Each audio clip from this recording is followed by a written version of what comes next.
Hi everybody, welcome back for another video. Let's talk backyard safety, and in this case, Florida style. Mingo's just chilling out, looking, watching.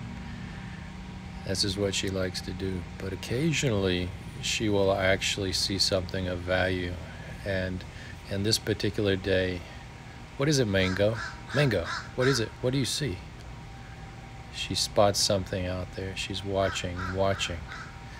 Now she's got to go take a closer look. Mango, what is it? Let's see. She's still looking. She's really focused on something out there. So maybe I need to go take a closer look. Maybe I should. Mango is our watch cat, and she's a scaredy cat. She keeps her eye out, lets us know if there's anything wrong. What is it, Mango? It's a what? An alligator? An alligator, you say? Surely. Are you sure? Wow, okay.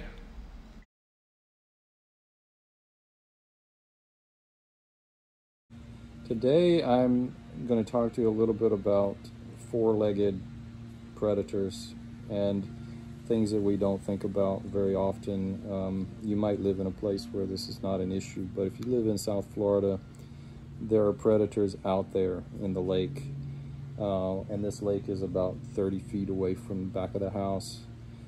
Came out this morning and there was an alligator swimming up and down the lake, and I'm going to show you the video footage in a minute.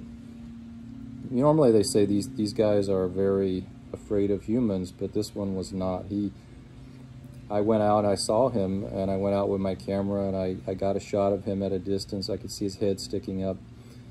Then he starts to turn and make a beeline straight toward my location. Not very fast, but he was coming. And I sort of hesitated, came back in the house, and came back out. He was about halfway between where he was and the house, and then this time he really started to come even closer, and then I came back in the house, and from the distance I could see that he basically went up about 2 or 3 feet inside the water line with just the top of his head and his eyes looking and waiting as if he's hoping that I'm coming back so he can jump out. Never seen one on land here so far, but they're out there and they swim around, and so occasionally, just like humans, most people are good and kind and are not going to cause trouble, but there's that one. It only takes one, and this one he was looking. Basically spent about the whole morning going along the coastline, and there was a dog over at another house, and he was sort of stalking the dog, waiting and hoping the dog would somehow get out from inside the fence. And I haven't seen him this afternoon. But we prepare, and so one of the things that's useful about some of these less lethal launchers is to defend yourself. But this is something where a Pepperball may serve as a distraction at a distance, but certainly not something that I would mess around with. So let's say you're out and you're out at night, and it's dark in this room intentionally because I want to try to illustrate a point.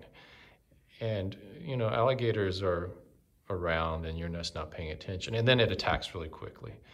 Now give me a break. This is as close of a alligator as I could find. Not bad, huh? This is one of my daughter's old toys. Just use your imagination. So it's starting to attack. These things happen quickly. You're not expecting it, of course, and you're obviously always carrying one of these pepper sprays. Now, the problem is, if you think that you're going to stop an alligator with a pepper spray, I really think you need to think about that. Sure, you might be able to spray the snout, spray the eyes, but at the end of the day, I think what you're going to end up doing is this alligator is going to take your arm, and it's going to have a nice spicy pepper flavor to it to make a great snack, and you're going to have a happy alligator. I do not think that the pepper spray is going to stop them.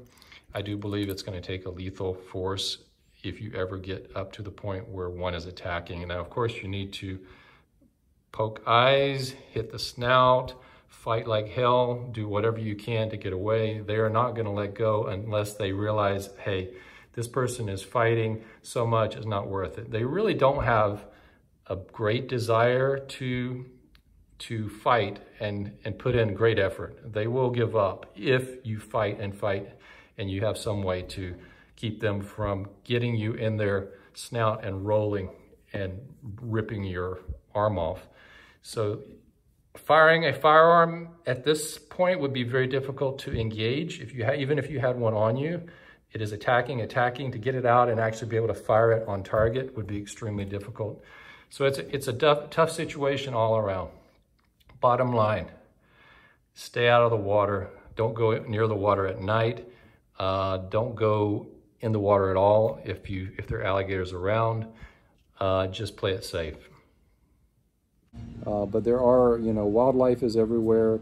If you live in the mountains, you got to deal with all kinds of creatures that live in mountains and rural areas.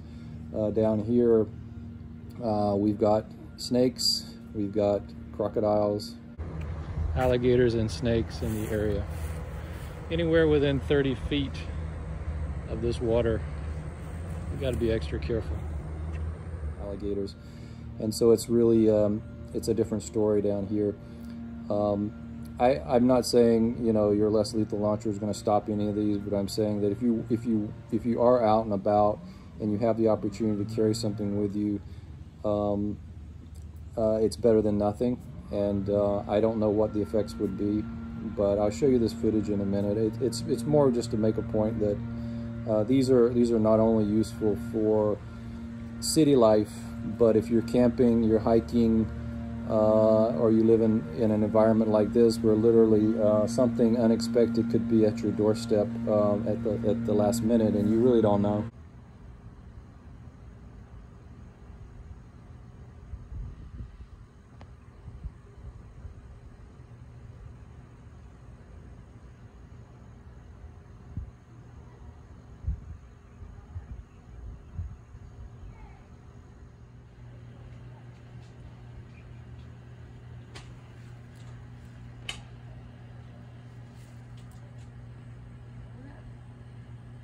Come here.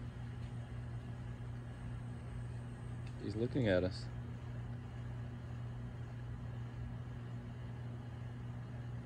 You see him? He's right there.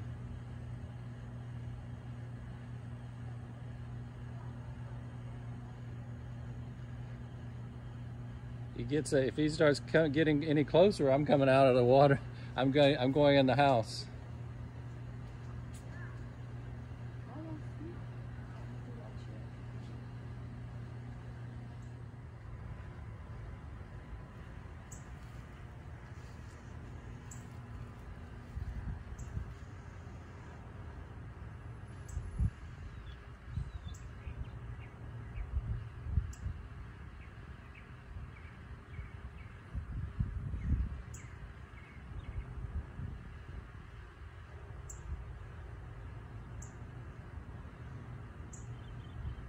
So that was just one example, and I think this happens on a recurring basis. You just can't always be looking.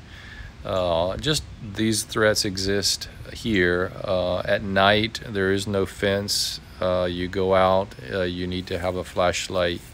You need to have something with you if you even go around to the back of the house, because the water line, as you can see here, is very close. I'm literally standing about halfway between the water line and the back of the house.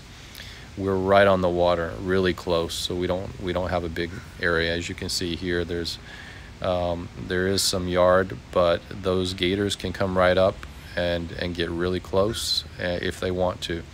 And this one, on this particular day, he would have came out of the water, I believe, had I gone even closer. I think he maybe had been fed before.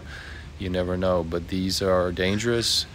These are unique. Obviously, most people don't have to deal with these kind of things, but in the back, this is our yard, and we have to go back there for various things day and night, and you never know. But luckily, Mango's always watching, as you can see here. She's watching, keeping track of what's going on. This is her favorite hobby, is to get out in the patio and explore. And you know, she's very curious. So I hope this was eye-opening. I hope this showed you a little bit about what it's like to live so close to the Florida Everglades. We literally are within walking distance, and all of these lakes are connected to the Everglades. So these gators are constantly coming and going. So just a unique perspective, and I hope you enjoyed it. If you like this, give us a thumbs up. Subscribe to the channel. We'll be showing more in the future.